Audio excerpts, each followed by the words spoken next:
Donc nous allons pouvoir lancer ce débat.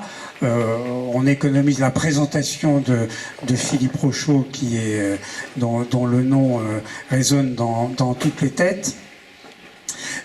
Quand même, je rappelle qu'il a été prix Albert Long, donc pour les journalistes c'est quelque chose qui compte précisément pour l'ensemble de vos reportages sur le Liban comme journaliste de télévision.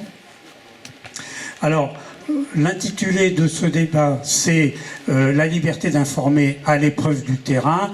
Qu'est-ce qu'on met derrière cet intitulé?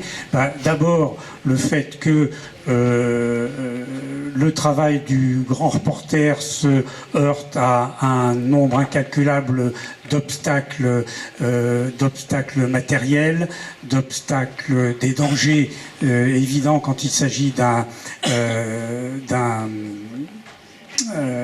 terrain de guerre, d'obstacles de censure diverses. Enfin, les conditions matérielles d'exercice de ce métier posent évidemment beaucoup de problèmes.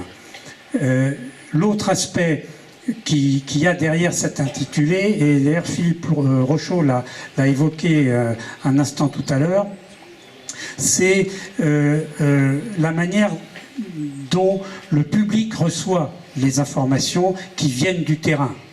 Il a évoqué la difficulté de faire comprendre ce qui se passe, de décrypter l'information.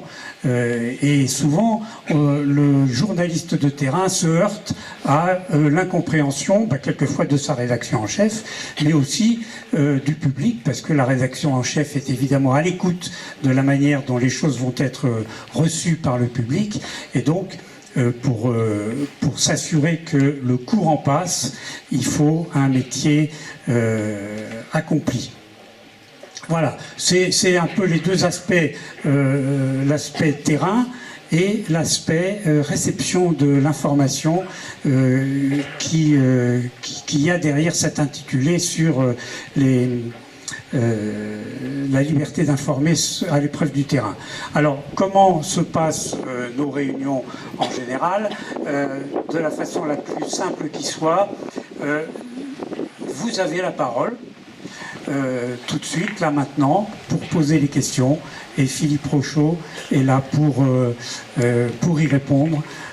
Donc c'est un débat ouvert. Je dirais même que oui, c'est un débat, c'est-à-dire qu'il peut y avoir question et droit de suite, comme on dit, sur ce sujet-là. Évidemment, le Liban suscite beaucoup de questions avec les résonances avec l'actualité, bien sûr, mais Philippe Rochaud a couvert aussi bien des... D'ailleurs, il a la réputation d'être présent sur le terrain avant l'événement. Juste avant. Donc, c'est un petit peu sa marque de fabrique, c'est d'être le premier sur place parce qu'il est là avant l'événement. Bon, donc il y a effectivement dans votre histoire beaucoup de rendez-vous historiques. Il y a eu le mur de Berlin, il y a eu Chypre, il y a eu enfin bon plusieurs grands rendez-vous historiques, on peut le dire aujourd'hui, qui ont été que vous avez couverts. Voilà, donc là, vous avez tout de suite la parole. Évidemment, j'ai des questions moi aussi, mais quelquefois, il y a des spécialistes de la première question aussi, quelquefois. Alors, bon, j'ai une question presque simpliste à la vue du reportage qu'on a vu tout à l'heure.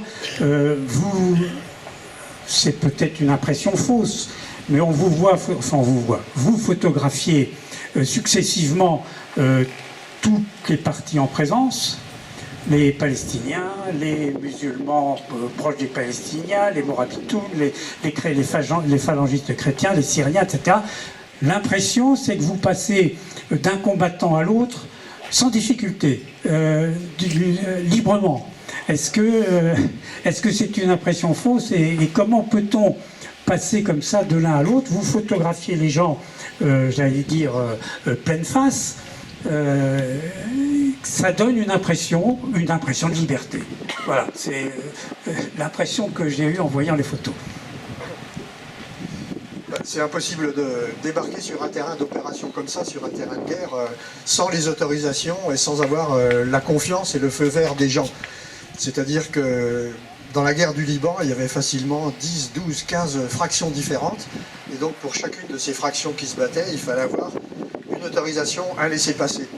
Donc il ne fallait pas se planter quand on montrait un laissez-passer à un barrage. C'est-à-dire que si vous montriez un laissez-passer du Fatah, des Palestiniens, à un barrage chrétien, ils n'étaient pas contents. Donc ils vous gardaient pendant 1 heure ou 2 avant de vous laisser repasser. Donc il fallait vraiment connaître les combattants. Et moi ça m'est arrivé, par exemple, à un barrage chrétien justement, où les gars me disaient: est-ce que vous avez le laissez-passer palestinien? Je dis: attends, toi t'es pas palestinien. Alors, je dis: non, j'ai pas, etc.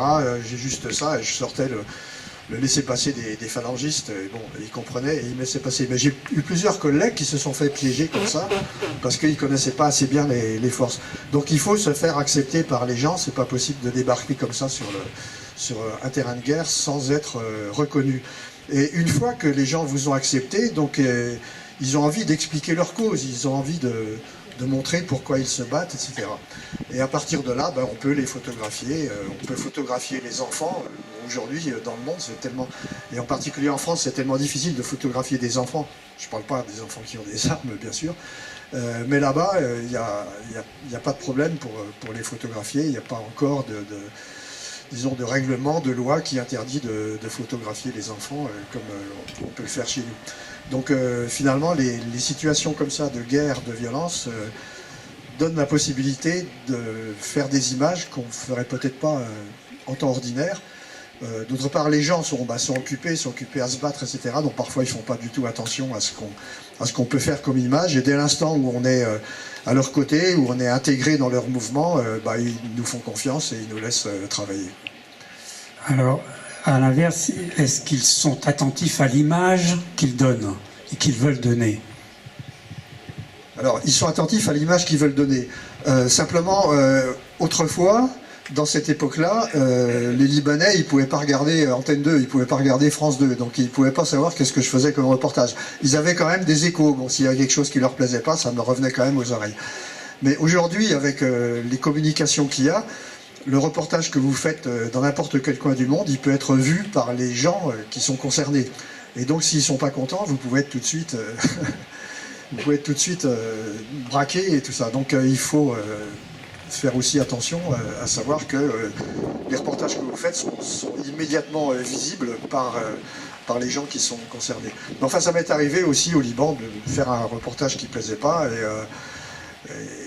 et d'être, enfin, pas menacé, mais enfin, disons, d'avoir un genre d'avertissement de la part des forces en présence en me disant pourquoi vous avez dit ça, etc.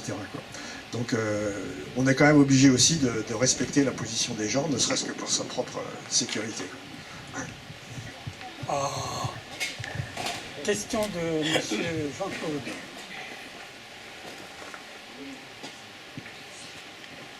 Comment vous-même étiez-vous informé de ce qui allait se dérouler sur le terrain? Vous aviez des personnes qui vous informaient ou pas? Alors donc c'est vrai qu'à l'époque il n'y avait pas Internet, il n'y avait pas X, il n'y avait pas Twitter, il n'y avait pas pour avoir des informations qui circulaient.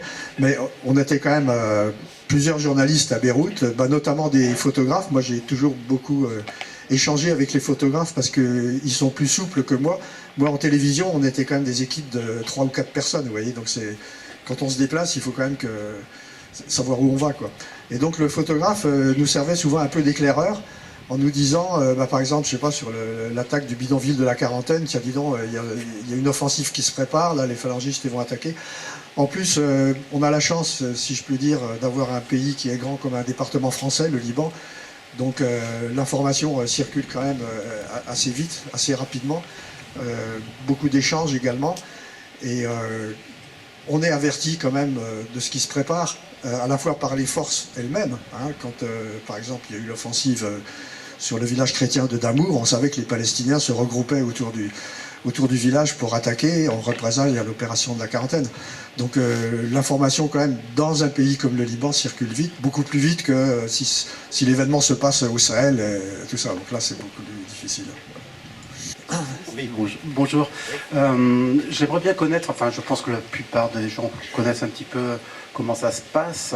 Alors, en 1976, fin 65, début des années 80, comment tu faisais, toi et ton équipe, pour pouvoir diffuser justement ton reportage, étant donné qu'il n'y avait pas les médias dont tu parlais? Donc c'est un peu pour rebondir à la question du monsieur. Alors oui, c'est une très bonne question parce que c'est essentiel. Il y a des gens qui me disent « Ah ouais, vous avez vécu l'âge d'or du journalisme et tout ça ».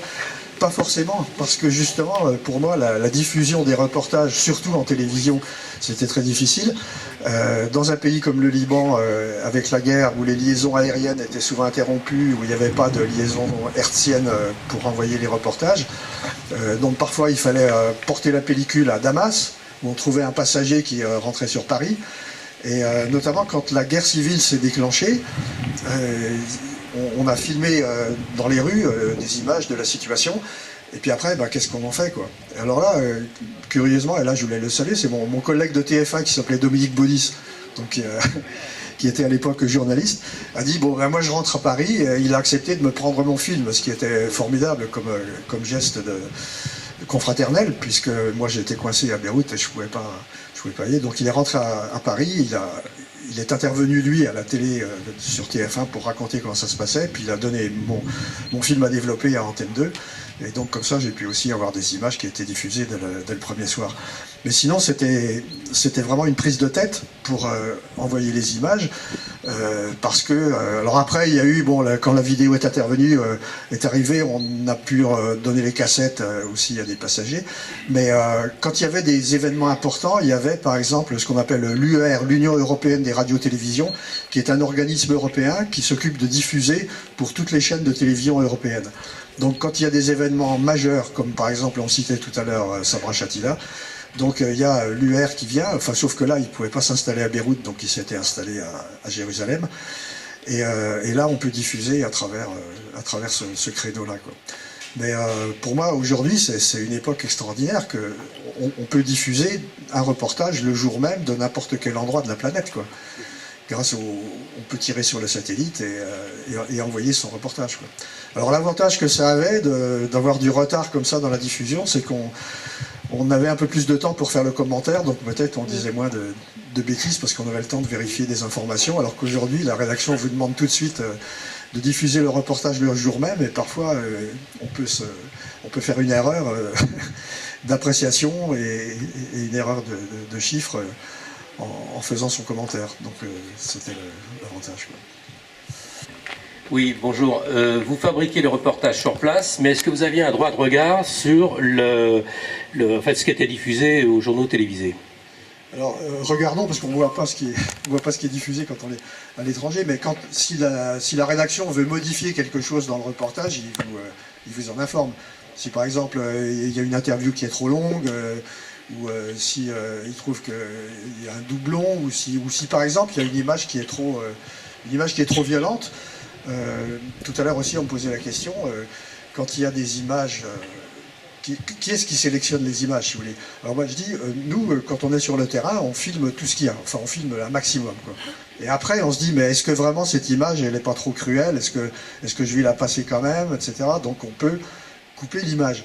Et puis à Paris, ils peuvent aussi juger que d'autres images sont trop violentes pour être diffusées, et également couper l'image. Donc j'ai eu sur la guerre Irak-Iran un différend comme ça avec ma rédaction, parce qu'on avait filmé des combattants iraniens qui avaient été gazés par l'armée irakienne, et donc c'était un champ de bataille, quoi. Et pour moi c'était évident qu'il fallait filmer. C'est une guerre qui a fait 800 000 morts, si on ne peut pas montrer quelques corps sur le champ de bataille. Et donc on avait filmé, et dans mon reportage pour le 20h de France 2, ça faisait à peu près une séquence d'1 minute simplement, quoi. Et donc ma rédaction avait réduit à 50 secondes parce qu'ils trouvaient qu'il ne fallait pas passer de corps, de personnes décédées, de soldats tués pendant un reportage, quoi. Et donc vous voyez, c'est le genre de débat qu'il y a. Alors on dit toujours oui, on filme, et puis après on choisit. Alors il y a parfois des images qui sont violentes, et finalement c'est gratuit de les montrer. C'est pas essentiel de montrer des images de blessés, notamment, vous voyez, quand il y a eu les attentats en France, notamment à Nice, ça a été aussi très très débattu, parce qu'en France, on ne peut pas non plus montrer de corps.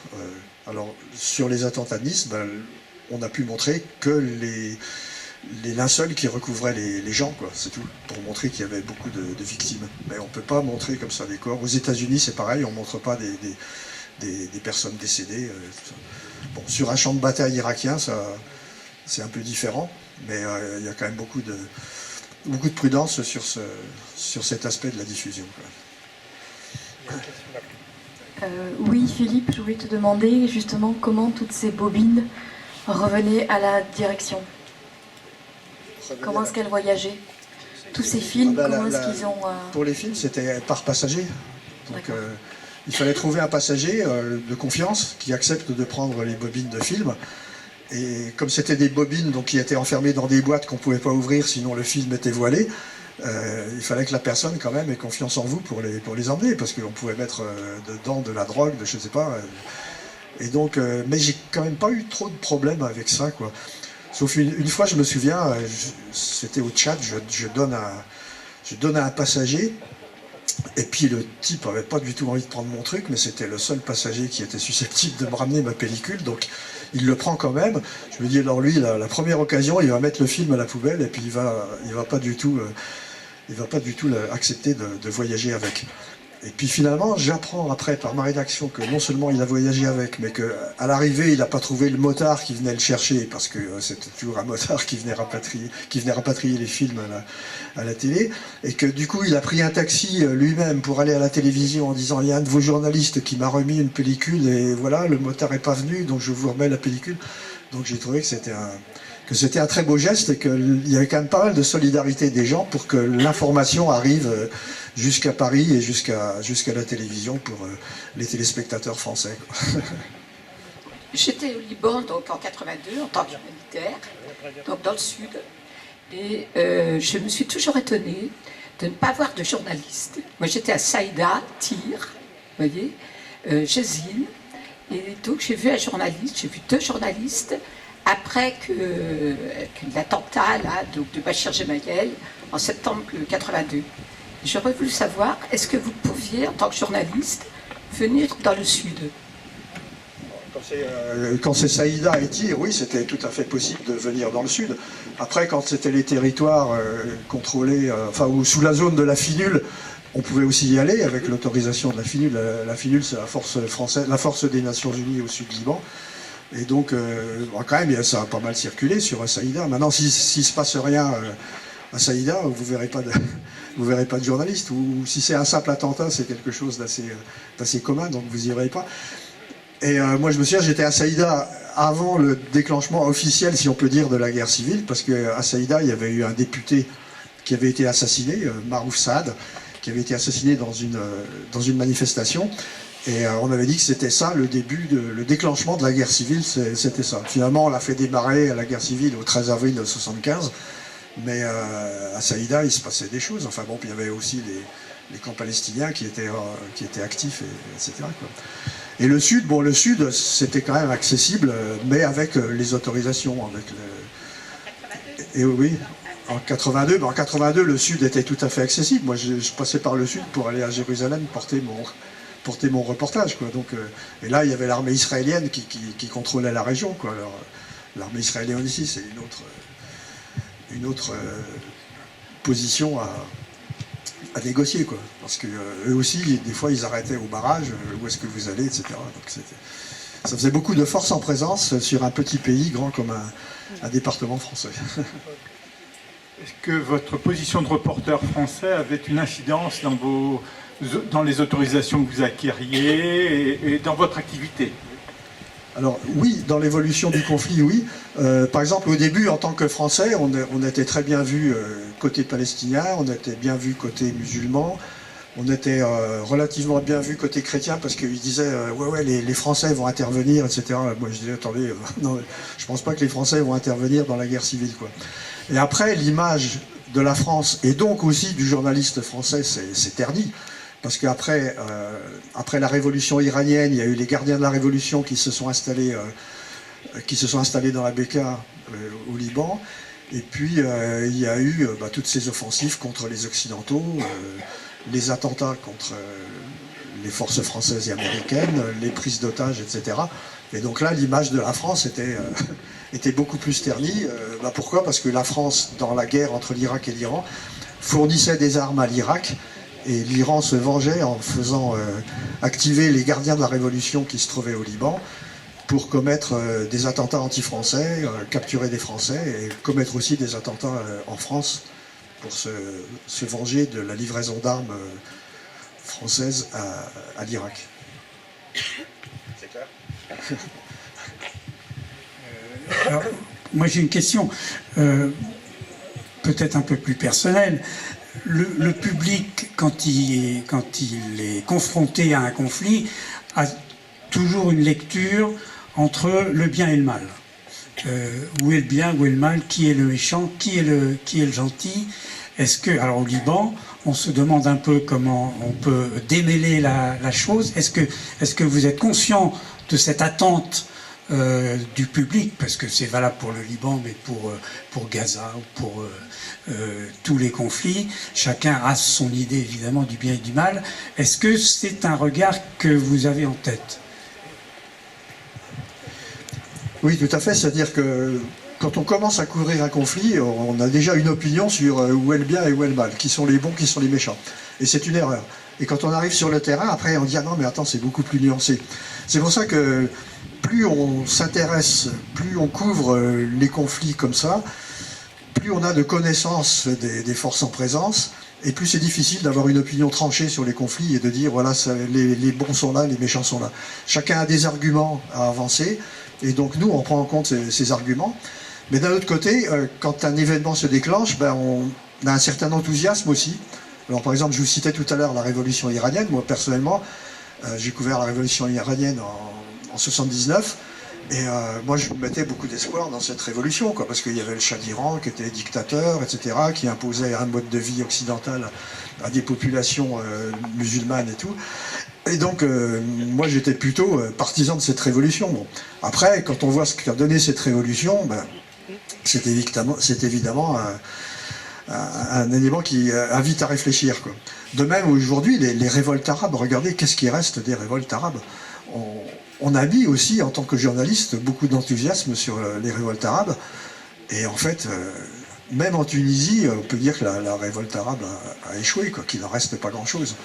Donc vous voyez, à la limite, c'est pas mal non plus de s'enthousiasmer pour un événement, mais il faut aussi apprendre la mesure et voir toutes les conséquences. Mais souvent, on part comme ça sur une ligne directrice qu'on s'est donnée, et puis on est déçu quelques années plus tard, quoi. Je rebondirai dans cette idée-là. Petite question, cette ligne directrice que vous vous êtes donnée, est-ce qu'éventuellement il vous est arrivé d'être censuré, d'être, on va dire, dirigé en vous disant on souhaite que vous alliez plutôt dans telle direction plutôt que celle que vous vous êtes positionné? Parce que là on retrouve la liberté réelle de la presse et du journaliste. Moi, on m'a jamais demandé de modifier un reportage ou une orientation de reportage. Moi, mon boulot, c'est quand même de faire un reportage le plus objectif possible, si vous voulez. Donc, il faut aussi être en accord avec sa rédaction, c'est-à-dire que moi, j'ai une opinion toute faite quand j'arrive sur le terrain. Je me rends compte que c'est pas vraiment ce qui se passe. Et après, il faut que je convainque ma rédaction, leur dire non, mais attends, c'est pas exactement comme ça que ça se passe. Donc il n'y a pas non plus de ligne comme ça imposée. Il peut y avoir des nuances à apporter. C'est-à-dire que je sais pas, que mon rédacteur en chef peut me dire dis donc là, tu parles de ça, etc. Mais tu crois pas que. Enfin bon, il y a un échange. C'est pas non plus. On n'est pas en Corée du Nord. C'est pas. On vous impose pas d'écrire tel que le régime voudrait que vous écriviez, non.